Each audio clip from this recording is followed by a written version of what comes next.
Hi class. At this point in the quarter, you might be thinking to yourself, okay, I'm learning a lot in InfoLit, but how does it really relate to my future career? Well, this video is to kind of answer some of those questions.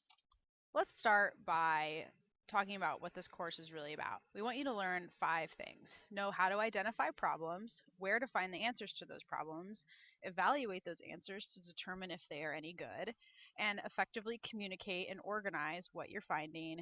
And finally, to be able to communicate that information legally by citing sources and using copyrighted materials properly. So, how will you use this in your future career? Well, say you're in the medical field. You need to know how to question patients to figure out the nature of their problems, which is very similar to determining a topic and narrowing a topic down.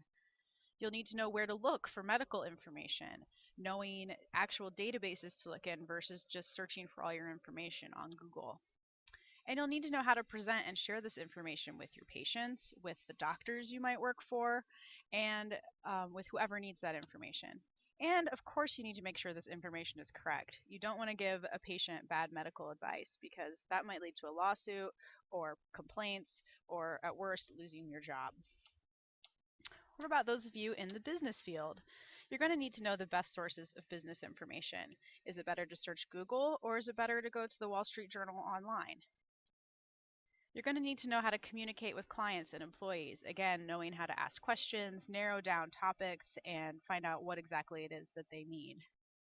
You're going to need to evaluate that information. Is it good? Is it quality? Is it based on speculation or is it based on facts? And you're going to know how to research. You're going to research stocks, companies, information for business plans, and you're going to need to know where to look and evaluate and all of these sorts of things for good quality research.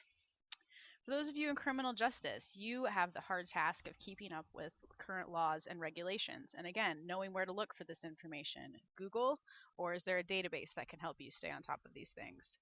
You're going to need to understand what clients are asking, get to the true nature of their problems. And you're going to need to research answers to legal questions. And again, like with the medical field, not knowing the correct answers and giving bad information might lead to lawsuits or losing your job.